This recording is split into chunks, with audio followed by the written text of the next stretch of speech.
Estamos no livro do Apocalipse. E eu quero ler os capítulos 2 e 3 do Apocalipse. Fazer uma leitura panorâmica desses capítulos 2 e 3.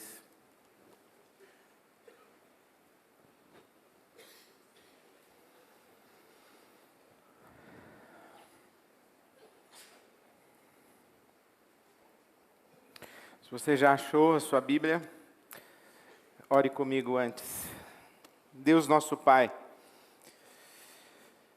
consagramos as nossas mentes e corações ao Senhor. Clamamos que o Teu Espírito Santo nos guie a Tua verdade, a Tua vontade.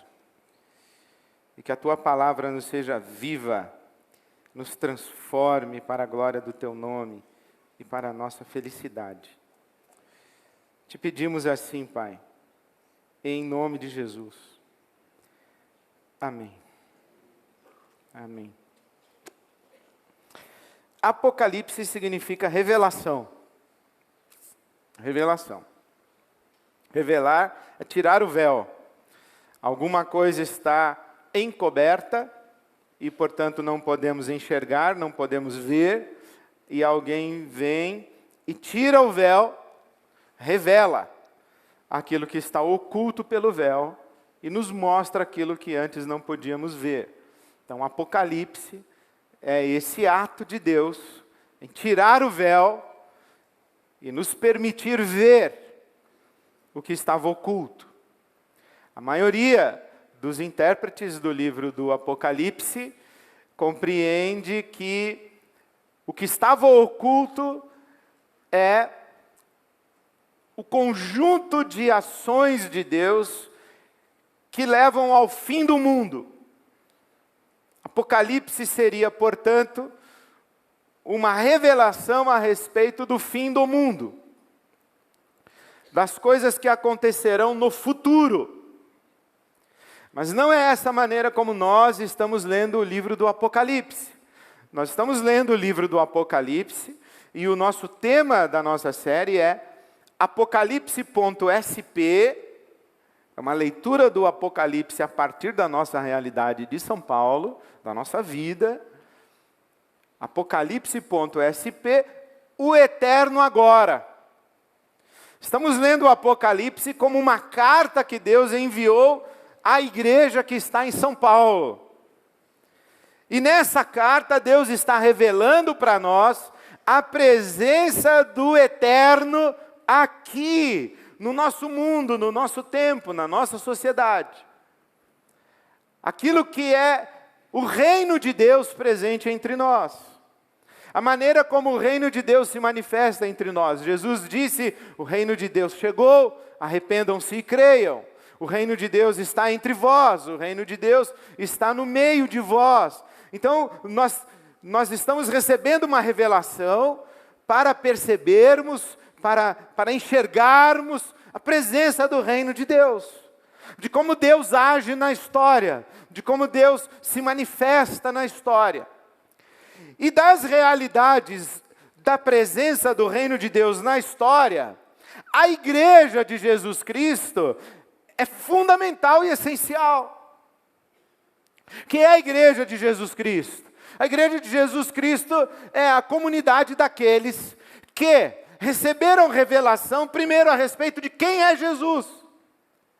E tendo recebido essa revelação a respeito de quem é Jesus, se comprometeram com Ele, Jesus, e se comprometeram com o reino de Deus.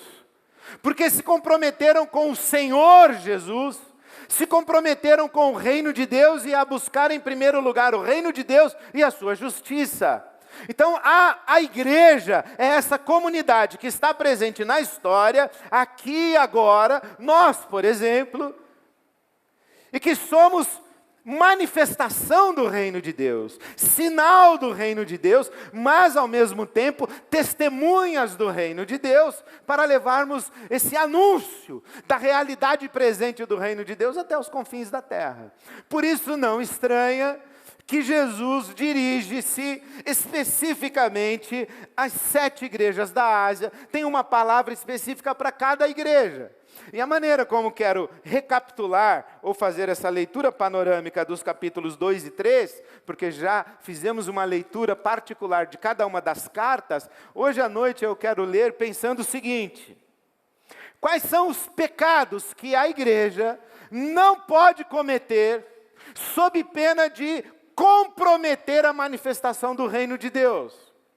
E quais são as virtudes que a igreja deve cultivar para que ela, a igreja, seja um sinal intenso, vivo, do reino de Deus na história?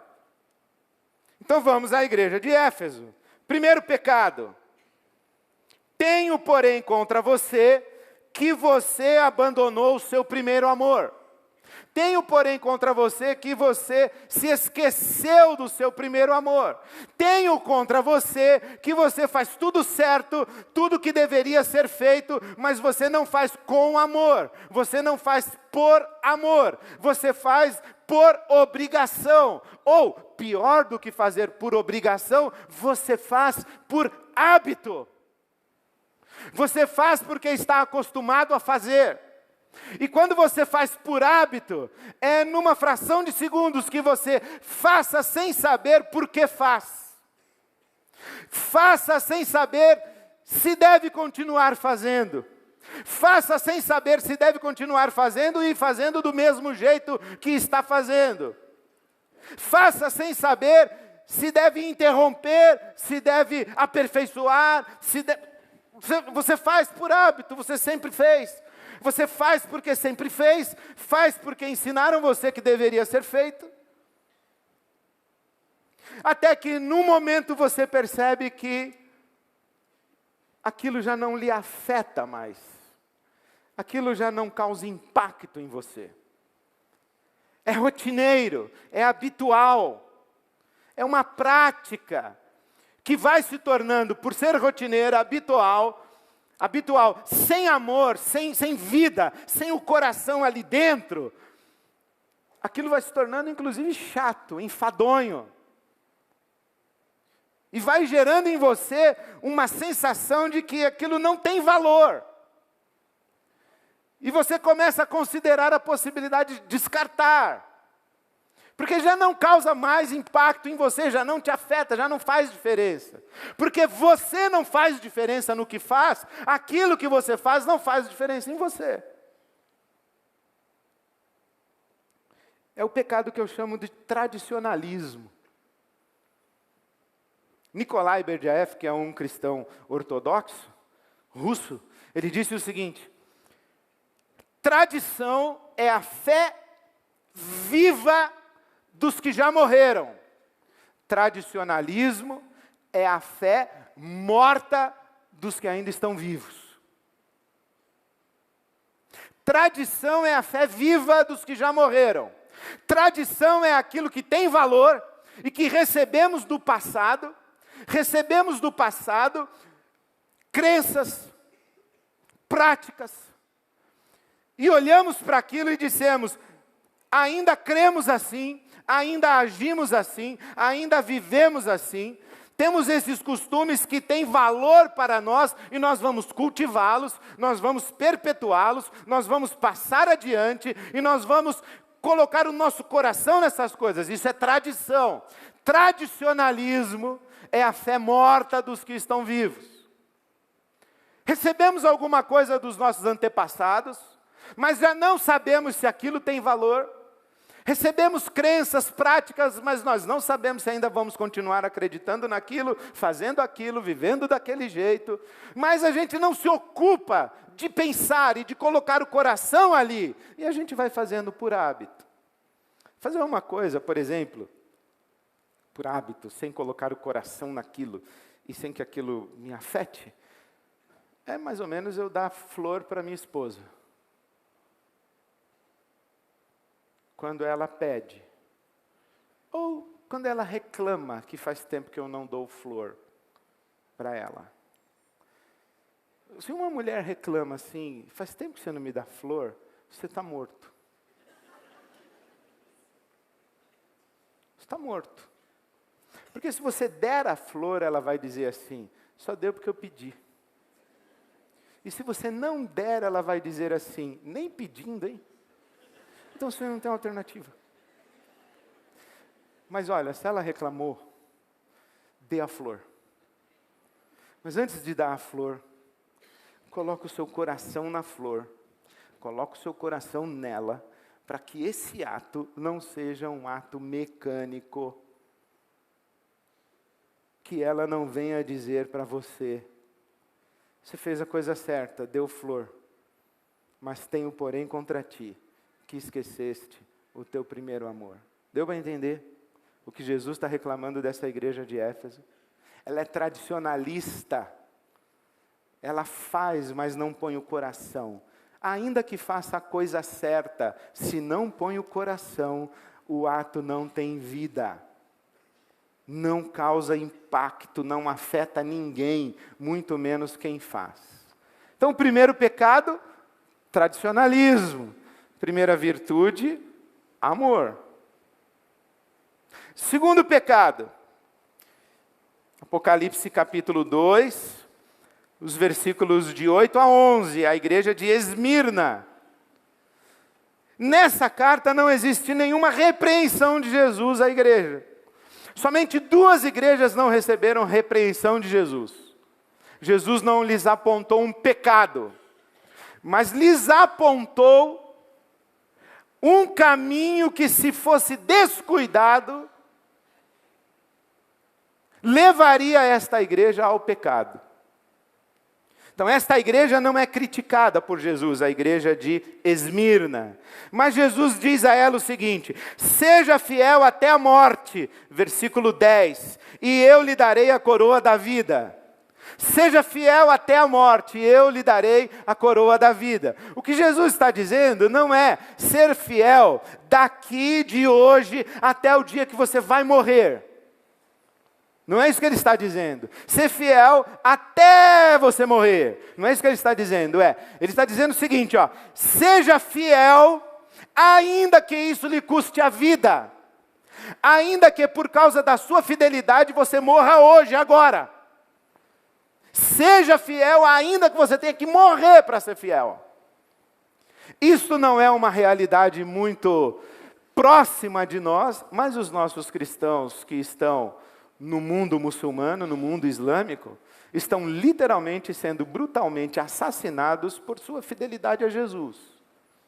Estão perdendo a vida por causa da sua fidelidade a Jesus. O que me vem ao coração lendo esse trecho é que o pecado que a igreja não pode cometer, sob pena de comprometer a manifestação e a sinalização do reino de Deus na história e na sociedade, é o pecado da covardia. A igreja não pode ser covarde. Um cristão não pode ser covarde.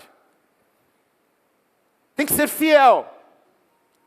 Tem que estar disposto a morrer. Sabe qual é a palavra usada para aquele que morre porque acredita em alguma coisa? Qual é a palavra que a gente usa? Mártir. Mártir. O sujeito que abraça uma causa e morre por ela, nós dizemos que ele é um mártir. Sabe como que o Novo Testamento traduziu a palavra mártir para o português? Testemunha. E para nós, o que é uma testemunha? Testemunha é uma pessoa que conta um fato. Porque presenciou, porque viu, porque ouviu. É uma testemunha. Porque vivenciou, é uma testemunha. Então, quando alguém diz para mim assim, Ed, você quer ser uma testemunha de Jesus? Eu digo, falar de Jesus para os outros? Claro que eu quero. Mas não é isso que significa ser testemunha. A pergunta é, Ed, você quer ser um camarada que vai ser fiel a Jesus, ainda que você tenha que morrer por sua fidelidade a Jesus? Porque é isso que é ser testemunha, é ser mártir. Eu digo, aí já não sei. Aí já não sei. Falar dele eu falo. Mas quando me custa alguma coisa falar dele, obedecer a Jesus eu obedeço, mas quando me custa alguma coisa obedecer, eu já penso duas vezes. Eu já começo a fazer uma conta de custo-benefício. O quanto eu perco e quanto eu ganho sendo fiel a Jesus. Vale a pena? Isso é um ato de covardia. E nós não estamos aqui no Brasil ainda correndo o risco de ser mortos por causa da nossa fé em Jesus Cristo. Mas nós corremos diariamente o risco da covardia.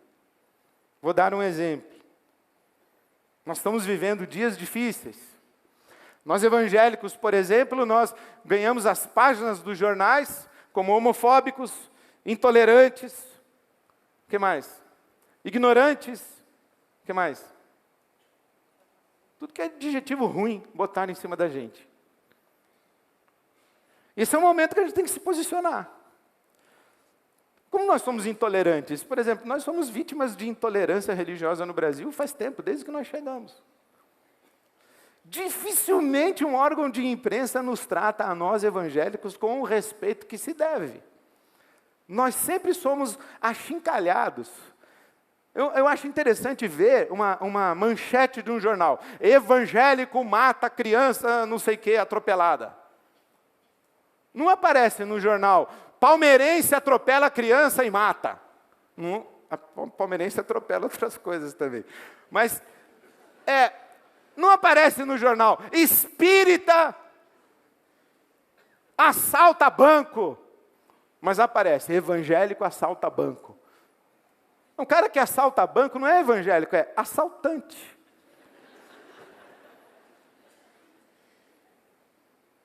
Então é interessante, nós somos alvos de preconceito. Agora, homofóbicos, a gente tem que se posicionar também. Discutir essa questão de homofobia hoje no Brasil está difícil. Muito difícil. Se você tem Facebook, Twitter, eu estou quase desistindo dessa porcariada toda. Mas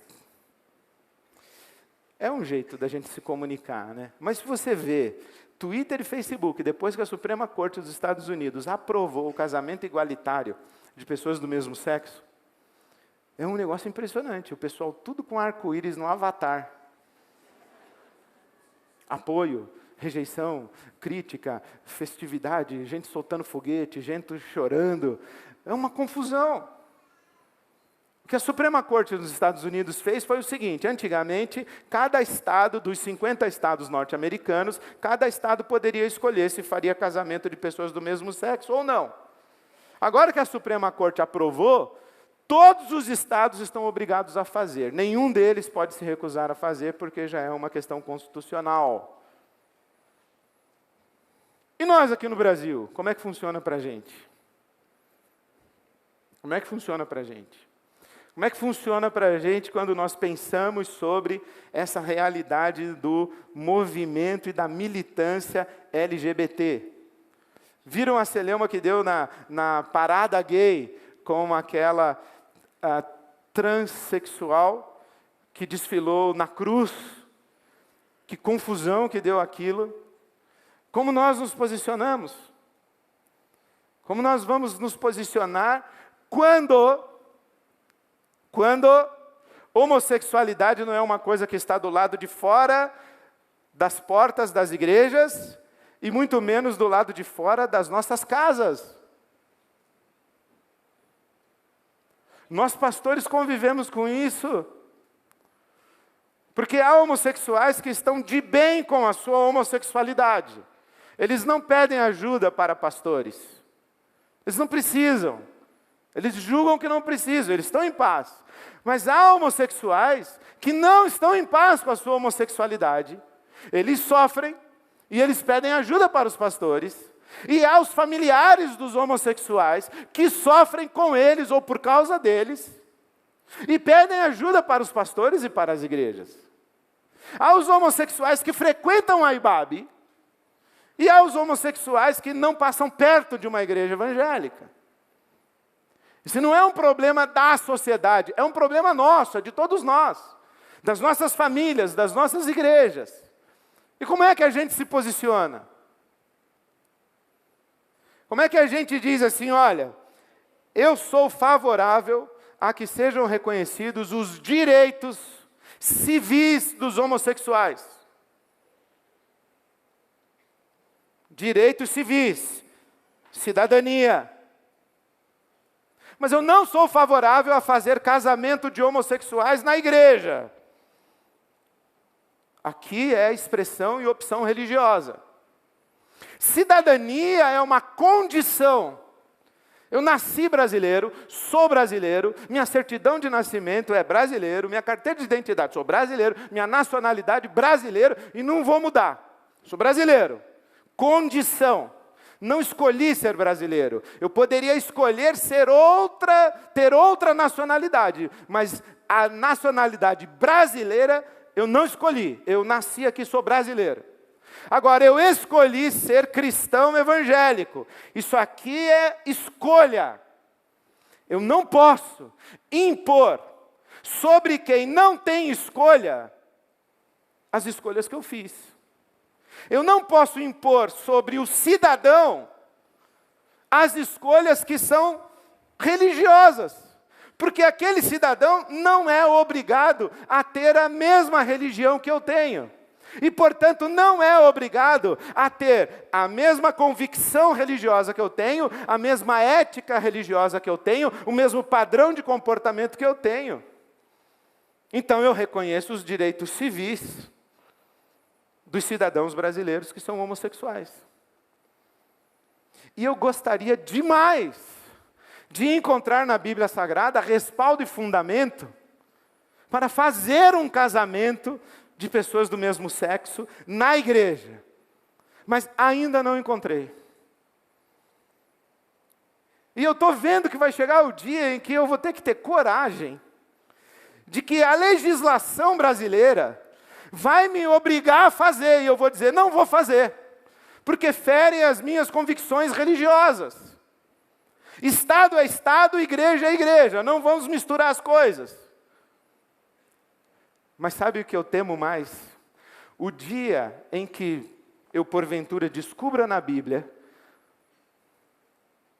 uma fundamentação para abençoar pessoas do mesmo sexo num casamento na igreja. Aí eu vou ter que ter coragem para assumir isso. Vai ser complicado. Quando eu me recusar, vai ser complicado, porque vão dizer que eu sou homofóbico, coxinha, intolerante, seja lá o que for. E quando eu aceitar, vão dizer que eu sou liberal, que eu neguei a fé, estou traindo o evangelho. Só que a questão não é homossexualidade. A questão é coragem. Estou falando sobre coragem. Estou dando um exemplo de um tema que a gente vai precisar ter muita coragem para tratar dentro das nossas comunidades, dentro das nossas famílias, dentro da nossa igreja. Houve um tempo em que os maconheiros, por exemplo, eram os caras do lado de fora da igreja. Houve um tempo. Aliás, eu não sei se houve, pelo menos houve um tempo em que era assim que se pensava. Os maconheiros estão lá fora. Os adúlteros estão lá fora. Os violentos que praticam violência doméstica estão lá fora. Dentro da IBAB não tem nenhum que pratica violência doméstica. Abuso de criança dentro de casa, lá fora, na comunidade religiosa não está. Há muito tempo, eu e Silvia fomos chamados pela Secretaria de Saúde do Estado de São Paulo, que dizia o seguinte: estamos com um problema com as comunidades religiosas evangélicas. Por quê? Vocês são um grupo de risco de AIDS. Como assim? Eu falei, porque lá vocês partem do princípio que ninguém pula cerca e, portanto, vocês não esclarecem às igrejas de vocês que precisa tomar cuidado quando pula cerca. Aí o pessoal pula cerca descuidado. E nós estamos com um problema, como é que nós vamos falar isso? Aí eu já pensei comigo, eu, garoto propaganda da Secretaria de Saúde do Estado de São Paulo, dizendo, querido irmão evangélico, se você porventura for pular a cerca, use camisinha. Porque... Mas sabe o que isso? A gente ri, mas é interessante. As coisas, nós não estamos imaginando que acontecem aqui dentro. Sim, acontecem. E como nós nos posicionamos em relação a isso? Mas principalmente não é como nós nos posicionamos em relação a isso. É como nós nos relacionamos como pessoas na comunidade cristã. Fazer debate sobre é certo, não é certo, é pecado, não é pecado, é cortina de fumaça. Porque o verdadeiro debate mesmo é o meu filho, o meu irmão, o meu amigo, que, por exemplo, é homossexual. Como é que ele está se sentindo exatamente agora nesse auditório, ou me ouvindo ao vivo pela internet? Porque é isso que importa para nós. Debate sobre redução de maioridade penal. Não vamos tratar isso na igreja, que é um tema polêmico. Então nós vamos tratar o que na igreja? Vamos discutir circuncisão e incircuncisão em Gálatas. É legal. É que nem aquele pastor que foi pregar e o pastor falou para ele assim, olha, por favor, não pregue sobre cigarro, que tem um pessoal aqui que pita. Também não fale sobre álcool, que tem um pessoal aqui que enche a cara. Eu queria pedir para você não falar nada assim sobre jogo, porque tem um pessoal aqui que vai duro mesmo na mesa do pôquer. E também, eu vou falar sobre o quê? Falar mal de judeu, não tem nenhum aqui mesmo. É um me engana que eu gosto. E nós não podemos mais fingir que as coisas não estão acontecendo na nossa sociedade.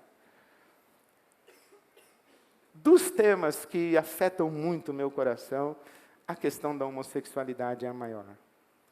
Porque é ali onde reside um sofrimento que é muito difícil de a gente pastorear e acolher nas nossas comunidades.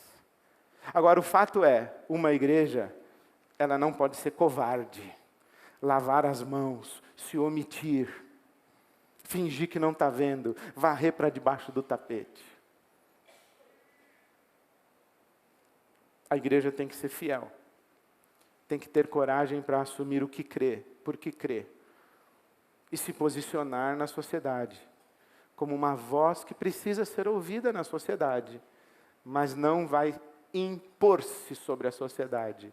Ela vai se posicionar na sociedade em testemunho de Jesus e do Evangelho do Reino de Deus.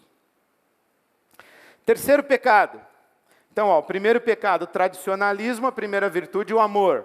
Segundo pecado, a covardia. Segunda virtude, fidelidade, martírio, fidelidade, testemunho até a morte. Terceiro pecado, heresia. Capítulo 2, versículos 14 e 15. A igreja de Pérgamo, Jesus diz, tenho contra ti que você fica ouvindo os ensinos de Balaão e fica ouvindo os ensinos dos nicolaítas. Heresia. Está ouvindo doutrina errada, doutrina equivocada. Está ouvindo mentira, está ouvindo distorção do Evangelho. Está ouvindo a distorção da verdade. Está acreditando em coisas que você não deve acreditar. São ensinos heréticos. Por quê? Porque a igreja é a comunidade da Bíblia. Mas deixa eu voltar. Você já viu alguém dizer assim, ei pessoal, eu sou herege, eu distorço a verdade, eu estrago o Evangelho, eu distorço a Bíblia de propósito mesmo e quero perverter a fé de vocês, eu sou um herege. Você já ouviu alguém falar isso aí? Ninguém fala. Quem é o herege? O herege é aquele que recebeu um carimbo de herege porque alguém colocou esse carimbo dele. Agora, quem é o herege? O sujeito que colocou o carimbo nele ou ele? Por exemplo, quando você pega um Facebook aí da vida, comentário, que dizem que o pastor fulano de tal é herege. Quem é o herege? O cara que está sendo chamado de herege ou o cara que chama o outro cara de herege? Quem decide isso? Quem que é herege e quem que não é herege? Quem decide quem está pervertendo a fé de quem? A questão é, Bíblia, senhores. Nós somos cristãos, nós acreditamos, e me ensinaram isso na escola dominical. A Bíblia Sagrada é a palavra de Deus. A Bíblia Sagrada é a palavra revelada. A Bíblia Sagrada foi inspirada por Deus. A Bíblia Sagrada é a régua de fé e prática dos cristãos. A Bíblia Sagrada é o critério último. Então é a Bíblia. Qual é o nosso critério? A Bíblia. Aí volta a pergunta, a Bíblia lida por quem? Por Allan Kardec, por Silas Malafaia, pelo Papa Francisco, pelo pastor Ed René Kivitz, pelo Billy Graham, pelo Frei Beto. A Bíblia lida por quem? É complicado. Eu não sei se eu já contei para vocês o dia que teve um irmão que me levou para jantar no Terraço Itália. Bonito lá. E ele disse que tinha 2 pessoas que queriam muito me conhecer. E me levou lá para jantar. Eu fui. Achei interessante. O jantar estava bom. E lá pelas tantas eu percebi que aqueles 2 que queriam me conhecer, na verdade eram 2 pessoas que o irmão queria evangelizar. E me levou. E eu falei, e agora? E descobri que os 2 eram espíritas kardecistas. E à medida em que a conversa foi se desenvolvendo, eu fui só no meu jantarzinho, torcendo para aquele negócio acabar logo, para eu poder ir embora. E o irmão crente disse assim, vocês são hereges. E eles diziam, não, nós somos cristãos. Não, vocês são hereges. Aí eu falei, vai sobrar para mim. Claro que vai sobrar para mim. E lá pelas tantas, um deles disse assim, por que nós somos hereges? Porque vocês leem o Evangelho segundo Allan Kardec. E por que você que lê o Evangelho de acordo com Ed René não é herege, e eu que leio de acordo com Allan Kardec sou herege? Aí eu ali comendo, quase que eu falei, toma! Mas não podia, porque eu tinha que evangelizar os 2. Não é complicado? Nós não podemos acolher ensino de Balaão na igreja, heresia. Mas qual é o critério? O critério é a Bíblia. Lida no consenso da igreja. Nós temos 2000 anos de história da igreja. Eu não vou interpretar a Bíblia sozinho e dizer que a minha interpretação é a correta. Não, nós temos 2000 anos que o Espírito Santo de Deus vem iluminando a mente, o coração dos cristãos, na direção da verdade revelada e da palavra revelada, iluminando o coração dos cristãos para o entendimento da Bíblia. Então, como é que eu tento fazer na minha vida? Se eu não consigo enxergar na Bíblia, eu fico quieto. Posso achar isso, achar aquilo, mas afirmar tem que estar na Bíblia. Porque a igreja é a comunidade da Bíblia. Se o seu critério último não é a Bíblia, qual é o seu critério último? Uma pergunta que você deve fazer. Em que você baseia as suas crenças e convicções? Se não é na Bíblia, é aonde? Nós cristãos, de tradição reformada, dizemos que é a Bíblia. O pecado da heresia não pode ser cometido, senão daqui a pouco nós não temos mais o Evangelho revelado. Nós temos uma panaceia de sincretismo religioso. Mas nós temos que nos pautar pela Bíblia, a igreja é a comunidade da Bíblia. 4º pecado. Carta à igreja de Tiatira, versículos 20. Tenho contra você que você tolera Jezabel, e ela induz os meus servos à imoralidade e a comer alimentos sacrificados aos ídolos. Pecado, idolatria. Pecado é idolatria. E o que é o ídolo? O ídolo é aquele que não exige nada de você. Ou melhor dizendo, o ídolo é aquele que só exige de você sacrifícios que você está disposto a fazer. Já reparou isso? O ídolo só exige sacrifício que você está disposto a fazer. Vamos imaginar o seguinte, olha, eu estou andando por aqui e eu gravei um CD, quero vender bastante CD e quero ficar rico. Aí alguém fala, vou te levar ali num lugar para tu benzer o teu CD aí que tu vai ficar rico. Falou, opa, quero ir lá. Aí vou lá. Pergunto para o benzedor, o que eu preciso aí para vender bastante CD e ficar rico? Tu precisa amarrar essa fitinha no pulso e não tirar nunca mais. É a fitinha do teu orixá, do teu guia, do teu alguma coisa. Não pode tirar nunca mais. Ou então, tu precisa pendurar esse colar. Mas se eu pendurar esse colar, eu vou ficar rico? Vai. Mas se você tirar, você perde tudo. Não, eu tenho que andar com esse colar o resto da vida? É. Eu penso comigo, melhor rico com colar do que pobre sem colar.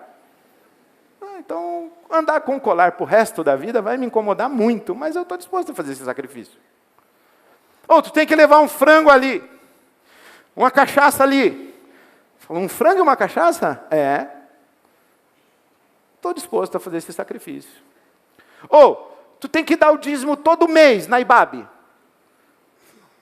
Dízimo? 10% direitinho, hein? Senão o gafanhoto leva tudo. Aí eu penso, é melhor 10% de 1 milhão, que eu fiquei rico, do que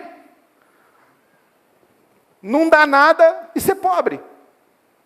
Então eu estou disposto a fazer esse sacrifício de dar o dízimo direitinho o resto da minha vida. Isso é idolatria.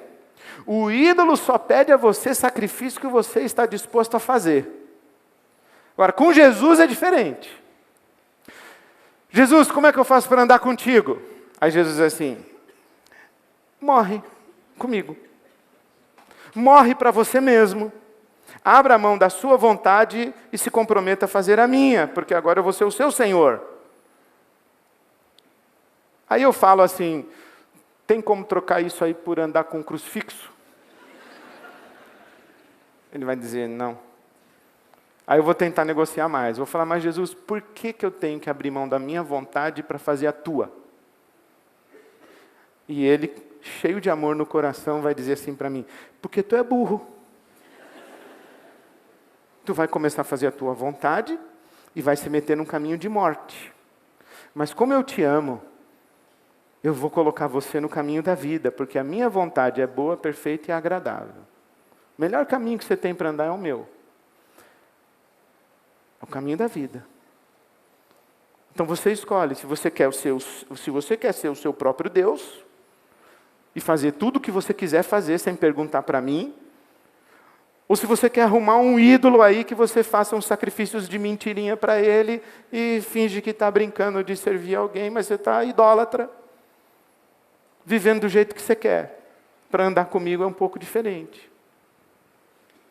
E sabe que a nossa sociedade brasileira tem muitos ídolos. Depois a gente evoluiu. O primeiro ídolo era a Senhora Aparecida, São Jorge. Aí depois nós evoluímos um pouquinho e dissemos que o ídolo mesmo é o dinheiro, é a posição social, é o sexo, é o prazer. O ídolo já virou uma coisa mais sofisticada. Mas sabe o que eu acho que é o nosso maior ídolo? Nós que somos crentes evangélicos, um Jesus que não nos exige nada. Uma visão distorcida de quem é Jesus. Um Jesus que a gente manipula. Um Jesus que a gente decide o que a gente vai obedecer e o que a gente não vai obedecer. Um Jesus que a gente decide o que a gente vai crer a respeito dele e o que a gente não vai crer porque não cai bem no nosso raciocínio e na nossa racionalidade. Um Jesus moldado à nossa imagem e semelhança que serve a nós em vez de servirmos nós a Ele. Esse é o maior ídolo que a gente tem. Uma falsa compreensão da identidade de Jesus. Quando a igreja perde de vista quem é Jesus e começa a correr atrás dos seus ídolos, o reino de Deus fica sem sinal na história. A igreja não é a comunidade dos ídolos, a igreja é a comunidade de Jesus de Nazaré. Quinto pecado, vou abreviar agora.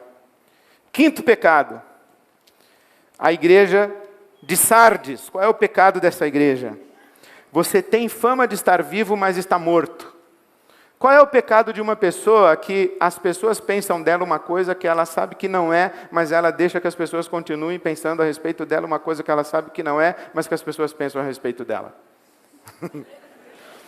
Simplificando. Você pensa que eu sou alguma coisa que eu não sou, e eu deixo você pensar que eu sou isso que eu não sou. Que pecado é o meu?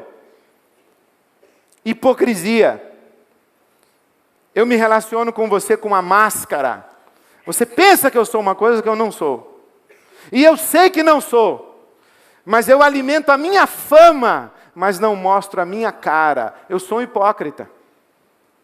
A igreja não é a comunidade da hipocrisia. A igreja é a comunidade da autenticidade. Gente autêntica. Diferente de gente perfeita. Aliás, primeiro, nós sabemos que não existe gente perfeita. Segundo, que a nossa sociedade, ela não está querendo gente perfeita, ela só está procurando gente autêntica, coerente. Gente que não usa máscara, que admite o seu pecado, a sua falha, a sua vulnerabilidade, e diz, é isso aí mesmo que eu sou, e Deus me ama, e me ajude a melhorar. Ponto. Isso é igreja. O que é a igreja? Um monte de gente imperfeita que diz assim, é verdade, eu sou tudo isso aí, mas Deus me ama desse jeito, então por que você não me ajuda a melhorar a ser o que eu sou? Essa é a igreja. Se nós fizermos a nossa própria autocrítica como igreja, como cristãos, isso vai ser bom demais. Porque a igreja é a comunidade da autenticidade, não da hipocrisia. Sexto pecado, a igreja de Filadélfia. Esse pecado aqui, essa igreja de Filadélfia também não foi criticada por Jesus. Jesus não apontou nenhum pecado nela. Mas tem uma coisa que Jesus fala aqui que é perigosíssima para a igreja. Se ela quiser usar de maneira equivocada, como parece que algumas pessoas estão usando. Essa fala de Jesus aí no versículo 9. Farei que se prostrem aos seus pés e reconheçam que eu amo você. Olha como isso é perigoso, hein? Jesus vira para mim, e eu estou sofrendo, e as pessoas estão falando mal de mim, e as pessoas estão dizendo que eu sou um idiota, que eu sou um herege, que eu sou um intolerante, que eu sou um homofóbico, que eu sou um ladrão, que eu sou um mercenário, e eu não sou nada disso, e eu falo, Jesus, eu estou sofrendo muito, as pessoas estão sendo injustas comigo, elas estão falando mal de mim, não é verdade, o Senhor conhece o meu coração, o Senhor conhece a minha vida, essas pessoas estão me machucando muito. Aí Jesus diz assim para mim, fique tranquilo, meu filho, porque eu vou fazer essas pessoas rastejarem aos seus pés e reconhecerem que eu te amo. Aí eu saio do meu quarto de oração, viro para essas pessoas e falei, um dia vocês vão estar aqui, aqui. Jesus está comigo, não está com vocês. Jesus me ama, não é vocês que Ele ama a mim. Eu uso o amor de Deus por mim como argumento de ódio contra os que me odeiam. Que experiência de amor é essa com o amor de Jesus? Que pecado é esse? Eu chamo de pecado da intolerância.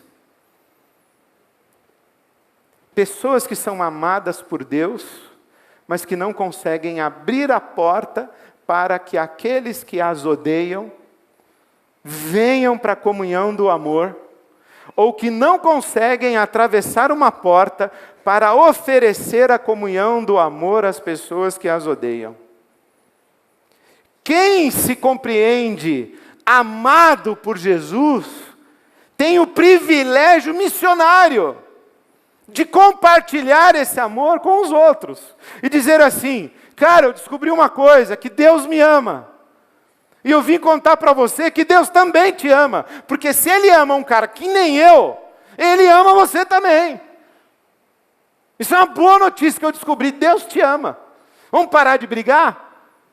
Vamos parar de discutir? Vamos parar de nos desrespeitar? Vamos parar de nos excluirmos mutuamente? Vamos nos dar as mãos como o povo que experimentou o amor de Deus? Então a intolerância é um pecado inadmissível na vida daquele que foi inundado pelo amor de Deus. Por quê? A igreja é a comunidade do acolhimento. A igreja é a comunidade do acolhimento, da partilha do amor de Deus. 7º e último pecado. Igreja de Laodiceia, versículo 17 do capítulo 3. Você diz, estou rico, adquiri riquezas e não preciso de nada. Que pecado é esse? O que você acha? Que nome você daria para uma pessoa? Que pecado tem essa pessoa que diz, sou rico, não preciso de nada, não preciso de ninguém. Estou pouco ligando porque você pensa de mim, estou pouco ligando para você porque eu tenho tudo o que eu preciso e eu já sei tudo que eu tenho que saber e eu sou o cara. Soberba, orgulho. Soberba, orgulho. E vem Jesus e diz para essa igreja, você diz isso, mas você não sabe que você é miserável, pobre, digno de compaixão, cego e nu. Soberba. Que a palavra de Deus ensina que o orgulho precede a queda. E quanto maior o gigante, mais estrondoso é o tombo. Orgulho. Quer um exemplo de orgulho? Como você explica o seu sucesso? Se você der uma explicação que não seja, não sei, é a graça de Deus, provavelmente a sua explicação está errada. Sabe por quê? Como você explica a sua tragédia? Como você explica o seu fracasso? Como você explica a sua derrota? A sua explicação, meu irmão, tem que ser, não sei. Não sei. Se nem toda a tragédia da sua vida é culpa sua, nem todo o sucesso da sua vida é mérito seu. A melhor coisa que a gente tem a fazer é dizer assim, olha, eu não sei. Eu me sinto uma pessoa privilegiadíssima no mundo em que eu vivo, mas eu não sei explicar para você por que que eu nasci e estou aqui, e por que eu não nasci no Camboja, porque eu não nasci em Bombaim. Eu não sei porque eu nasci aqui. No Brasil, por que que eu conheci o Evangelho, por que que eu sou cristão, por que que eu tenho pão na minha mesa, por que que eu tenho abrigo para o frio. Eu não sei porque eu não sou um homem de rua. Eu não sei porque eu não sou uma criança na Praça da Sé, hoje à noite. Eu não sei. Eu não sei porque eu nasci aqui, não nasci no Egito e fiz lá a adoração para Ísis, a deusa egípcia. Eu não sei. Você sabe? Eu não sei. Então eu tenho que dizer, eu não sei. É a aleatoriedade da graça de Deus. E como é que a gente responde à graça de Deus? Só de duas maneiras, gratidão e generosidade. Eu não sei porque tenho o que tenho, porque sei o que sei, porque vivo como vivo e porque me sinto um privilegiado no mundo. Mas tudo que eu posso fazer é dizer obrigado, Senhor, e tentar ajudar os outros menos privilegiados do que eu. É assim que a gente responde à graça de Deus. Generosidade e gratidão. Gratidão e generosidade. Agora, a última coisa que eu quero falar é pedir a sua atenção para o que eu vou falar agora. Todas as cartas terminam com a seguinte expressão: quem tem ouvidos, ouça o que o Espírito Santo diz à igreja.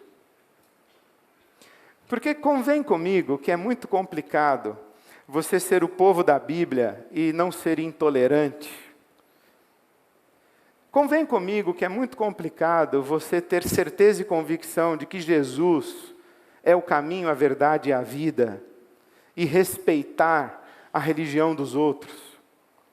Convém comigo que é muito complicado você ter uma ética e um padrão moral à luz da Bíblia e do seu entendimento da Bíblia, e ter que respeitar o outro que vive de um jeito diferente do seu, acredita coisas diferentes das coisas que você acredita, e defende as ideias dele com a mesma paixão e amor que você defende as suas ideias. Como é que a gente vive numa sociedade plural, com convicções tão profundas que são as nossas convicções cristãs?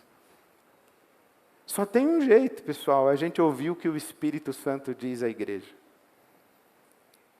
Porque a igreja é a comunidade do Espírito Santo.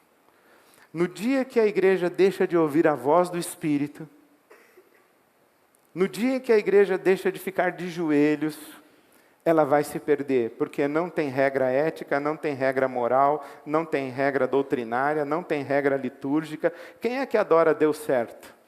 Quem acende vela ou quem não acende? Quem é que adora Deus da maneira certa? Quem fica pulando e entra em êxtase ou quem fica em silêncio que nem a Ibabe? É o Espírito que vai dizer o que faz sentido no seu coração, à luz da Bíblia, mas a última voz é sempre a voz do Espírito. O que pedimos a Deus aqui entre nós? É que a gente seja uma igreja em São Paulo, que faça diferença para que o reino de Deus seja sinalizado nessa cidade. Naquilo que a gente proclama como nossas convicções, na maneira que a gente vive em família, em sociedade, no nosso trabalho, na maneira como a gente se organiza como comunidade, na maneira como a gente inclui, abraça e recebe as pessoas, e na maneira como a gente vivencia a nossa cidadania. A minha oração é que Deus faça da Ibabe, de você, uma comunidade que faz diferença na cidade de São Paulo. Uma comunidade que seja apaixonada por Jesus, uma comunidade que não seja covarde, seja fiel, uma comunidade que não acolha a heresia, mas que busca sinceramente o seu caminho à luz da palavra revelada. Uma comunidade que não é idólatra e que é dedicada ao Senhor Jesus exclusivamente. Uma comunidade que não é arrogante, não é intolerante e não é hipócrita. Já pensou se a gente consegue isso? Já pensou se você consegue isso como cristão?